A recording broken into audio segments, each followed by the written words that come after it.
নমস্কার বন্ধুরা, আপনাদের সকলকে স্বাগত জানাই আজকের এই অত্যন্ত গুরুত্বপূর্ণ ভিডিওতে। কারণ আজকে আমরা আলোচনা করব যে সপ্তম বেতন কমিশন বা সেভেন্থ পে কমিশন এর পর একজন সরকারি কর্মচারী, পেনশনার এবং ফ্যামিলি পেনশনারদের বেতন বা পেনশন ঠিক কতটা বাড়তে চলেছে সেটাই কিন্তু আজকের এই ভিডিওতে বিস্তারিত ভিডিওতে কিন্তু থাকতে চলেছে, ঠিক আছে। তাছাড়াও আপনাদের ন্যূনতম পেনশন কত রয়েছে তার ভিত্তিতে আপনাদের সপ্তম বেতন কমিশন যদি লাগু হয় তখন আপনার পেনশন এক ধাক্কায় কতটা বৃদ্ধি পাবে সেটাও কিন্তু আজকের এই ভিডিওতে থাকছে। তাছাড়াও সেভেন্থ পে কমিশন কবে লাগু হবে সেটা একটু বলে রাখি। এখনো যা জানা যাচ্ছে সূত্র মারফত সেটা হচ্ছে 1 জানুয়ারি থেকে বা জানুয়ারি মাসের ফার্স্ট উইক থেকে কিন্তু আপনাদের এই সপ্তম বেতন কমিশন লাগু হওয়ার কিন্তু প্রবল সম্ভাবনা কিন্তু রয়েছে। এবার দেখার বিষয় পরবর্তীকালে সেটা কি হয়। তাছাড়াও আজকের এই ভিডিওতে আমরা সেই বিষয়টি নিয়েই একদম বিস্তারিত ও সহজভাবে আলোচনা করব, ঠিক আছে। যেহেতু ভিডিওটি সপ্তম বেতন কমিশন সংক্রান্ত অত্যন্ত গুরুত্বপূর্ণ একটি আপডেট, তাই স্কিপ না করে অবশ্যই কিন্তু শেষ পর্যন্ত ধৈর্য সহকারে দেখতে থাকুন। চলুন শুরু করা যাক। আর হ্যাঁ,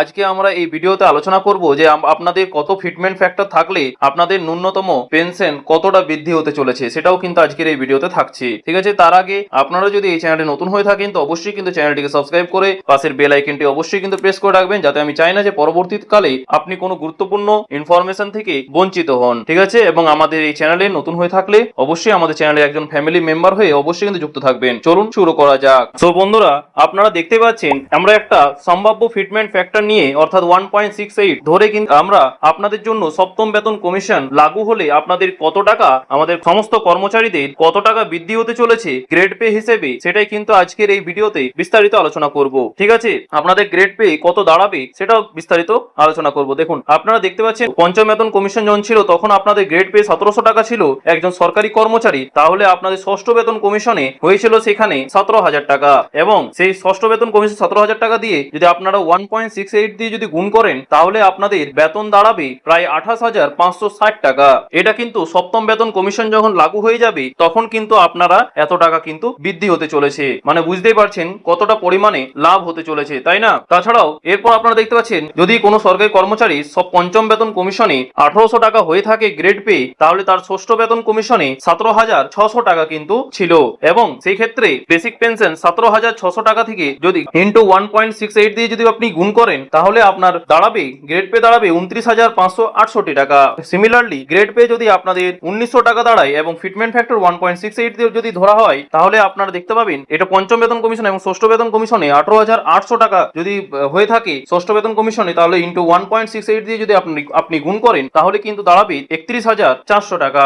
এরপরে আপনাদের পঞ্চম বেতন কমিশনে গ্রেড পে ছিল 2100 টাকা, এরপরে ষষ্ঠ বেতন কমিশনে আপনাদের দাঁড়িয়েছিল 19,700 টাকা যদি হয়ে থাকে তাহলে আপনাদের 1.68 দিয়ে যদি আপনি গুণ করেন তাহলে কিন্তু 32,900 টাকা কিন্তু আপনাদের গ্রেড পে দাঁড়াবে। সম্ভাব্য এতটাই কিন্তু হওয়ার সম্ভাবনা রয়েছে, অর্থাৎ সপ্তম বেতন কমিশন যখন লাগু হবে তখন কিন্তু আপনাদের বেতন এক ধাক্কায় দ্বিগুণ প্রায় হয়ে যাবে, মানে বুঝতেই পারছেন কতটা খুশির খবর, তাই না। দ্বিগুণের কাছাকাছি হয়ে যাবে। এরপর চলে আসি, তারপরে দেখতে পাচ্ছেন যদি গ্রেড পে একজন সরকারি কর্মচারী পঞ্চম বেতন কমিশনে 2300 টাকা ছিল, সেখানে কিন্তু ষষ্ঠ বেতন কমিশনে তার বেতন হয়ে দাঁড়িয়েছিল প্রায় 21,000 টাকা। সেখানে কিন্তু সপ্তম বেতন কমিশন যখন লাগু হবে অর্থাৎ ফিটমেন্ট ফ্যাক্টর 1.68 যখন হবে, ঠিক আছে, তখন একটা সম্ভাব্য ধরে নিচ্ছে এটা যদি এটা হয়ে যায় তাহলে আপনার বেতন গিয়ে দাঁড়াবে 35,280 টাকা, বুঝতেই পারছেন। সিমিলারলি গ্রেড পে যদি 2600 টাকা হয়ে থাকে তাহলে আপনার ষষ্ঠ বেতন কমিশন অর্থাৎ পঞ্চম বেতন কমিশনে গ্রেড পে যদি আপনার 2600 টাকা হয়ে থাকে তাহলে ষষ্ঠ বেতন কমিশনে আপনার দাঁড়িয়েছিল 22,700 টাকা। সেখানে যদি সপ্তম বেতন কমিশন যখন লাগু হবে তখন কিন্তু এই ষষ্ঠ বেতন কমিশনের অপরই কিন্তু আপনাদের 1.68 দিয়ে গুণ করলেই কিন্তু আপনারা পেয়ে যাবেন যে আপনি এই সম্ভাব্য ফিটমেন্ট ফ্যাক্টর হিসেবে আপনার বেতন কতটা বৃদ্ধি হতে চলেছে, অর্থাৎ 38,136 টাকা কিন্তু হওয়ার প্রবল সম্ভাবনা কিন্তু রয়েছে। এরপরে আপনারা দেখতে পাচ্ছেন গ্রেড পে যদি 2900 টাকা হয়ে থাকে পঞ্চম বেতন কমিশনে কোন সরকারি কর্মচারী, তাহলে কিন্তু তার ষষ্ঠ বেতন কমিশনে 24,700 টাকা কিন্তু ছিল। এবং সেটা যদি সপ্তম বেতন কমিশন লাগু হয় তাহলে 1.68 দিয়ে তাহলে কিন্তু আপনাদের দাঁড়াবে 41,496 টাকা। এরপরে আপনারা দেখতে পাচ্ছেন স্ক্রিনে যে যদি কারোর গ্রেড পে পঞ্চম বেতন কমিশনে 3200 টাকা হয়ে থাকে তাহলে ফিটমেন্ট ফ্যাক্টর 1.68 দিয়ে যদি আপনার ষষ্ঠ বেতন কমিশনে যদি গুণ করেন তাহলে কিন্তু আপনাদের দাঁড়াবে 45,360 টাকা, অর্থাৎ 27,000 যদি হয়ে থাকে, ঠিক আছে। এখন তারপরে যদি গ্রেড পে যদি 3600 টাকা হয়ে থাকে পঞ্চম বেতন কমিশনে এবং ষষ্ঠ বেতন কমিশনে যদি আপনার বেতন 28,900 টাকা হয়ে থাকে তাহলে কিন্তু আপনার সপ্তম বেতন কমিশনে পর আপনার বেতন গিয়ে দাঁড়াবে প্রায় 1.68 দিয়ে যদি আপনি গুণ করেন তাহলে দাঁড়াবে আপনার 48,552 টাকা। এরপরে আপনারা দেখতে পাচ্ছেন গ্রেড পে যদি কারোর পঞ্চম বেতন কমিশনে 3,900 টাকা হয়ে থাকে তাহলে তার কিন্তু পরবর্তীকালে যে ষষ্ঠ বেতন কমিশনে 32,100 টাকা যদি হয়ে থাকে আপনার, তাহলে আপনি কিন্তু সপ্তম বেতন কমিশনে কিন্তু গিয়ে দাঁড়াবে 53,900 টাকা। ঠিক আছে, এরপরে আপনারা দেখতে পাচ্ছেন যে গ্রেড পে যদি 4,200 টাকা হয়ে থাকে পঞ্চম বেতন কমিশনে এবং ষষ্ঠ বেতন কমিশনে আপনাদের যদি 33,400 টাকা যদি আপনাদের বেতন হয়ে থাকে, তাহলে কিন্তু সেটা সপ্তম বেতন কমিশন যখন লাগু হয়ে যাবে তারপরে কিন্তু আপনার বেতন গিয়ে দাঁড়াবে প্রায় 56,100 টাকা। হ্যাঁ বন্ধুরা, ঠিকই শুনেছেন, যার 33,400 টাকা হয়েছিল সেটা কিন্তু সপ্তম বেতন কমিশনে প্রায় কাছাকাছি দ্বিগুণের কাছাকাছি কিন্তু পৌঁছে যাবে, অর্থাৎ 56,100 টাকা। এরপর আপনারা দেখতে পাচ্ছেন যে গ্রেড পে যদি 4,400 টাকা হয়ে থাকে ষষ্ঠ বেতন কমিশনে 35,800 টাকা হয়ে থাকে, তাহলে কিন্তু আপনাদের সপ্তম বেতন কমিশনে কিন্তু গিয়ে দাঁড়াবে 60,144 টাকা। হ্যাঁ বন্ধুরা, ঠিকই শুনেছেন, 60,144 টাকা। এটাই কিন্তু প্রবল সম্ভাবনা কিন্তু রয়েছে।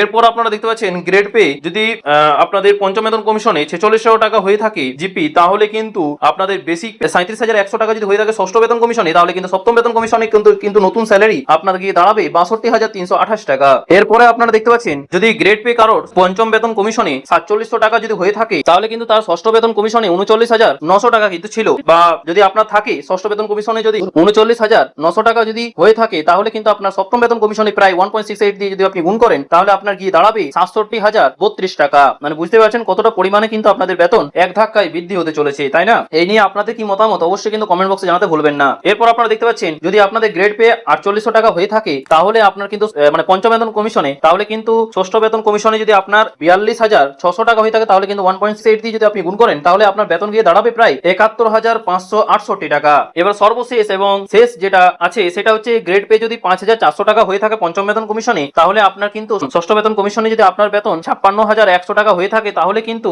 আপনার সপ্তম বেতন কমিশনে আপনার বেতন প্রায় বৃদ্ধি হতে চলেছে 1.68 দিয়ে যদি আপনি গুণ করেন, তাহলে কিন্তু 94,248 টাকা কিন্তু হওয়ার প্রবল সম্ভাবনা কিন্তু রয়েছে। ঠিক আছে, এবং এই নিয়ে আপনাদের কি মতামত অবশ্যই কিন্তু কমেন্ট বক্সে জানাতে ভুলবেন না।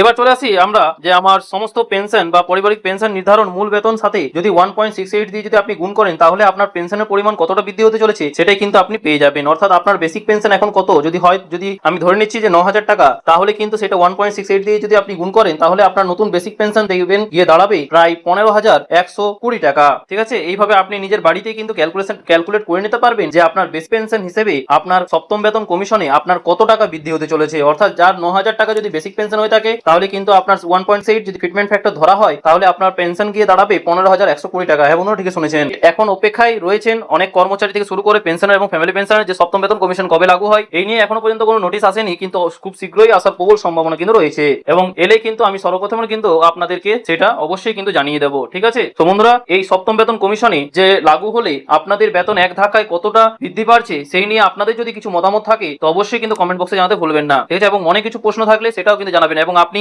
কোন ডিপার্টমেন্টে কাজ করছেন অবশ্যই কিন্তু জানাবেন। আপনারা কোন ডিপার্টমেন্টে আপনারা কাজ করেন সেটাও কিন্তু অবশ্যই কমেন্ট বক্সে জানাবেন, সেটা পড়ে কিন্তু অবশ্যই কিন্তু আমি রিপ্লাই দেওয়ার চেষ্টা করবো। ঠিক আছে, তো বন্ধুরা, আর এই ছিল আজকের আপডেট। আশা করছি আপনারা এই ইনফরমেশনটা পেয়ে অনেকেই উপকৃত হয়েছেন। যদি উপকৃত হয়ে থাকেন, তো অবশ্যই কিন্তু আপনাদের সহকর্মীদের সাথে অবশ্যই কিন্তু শেয়ার করবেন, অর্থাৎ সরকারি কর্মচারী, পেনশনার এবং ফ্যামিলি পেনশন অবশ্যই শেয়ার করবেন, যাতে ওনারা এই ইনফরমেশনটা পেয়ে উপকৃত হন। ঠিক আছে, তো বন্ধুরা, আজকে এই পর্যন্তই। দেখা হচ্ছে পরের ভিডিওতে নতুন কোনো আপডেট নিয়ে। থ্যাংক ইউ, পাশে থাকবেন, সুস্থ থাকবেন, ধন্যবাদ।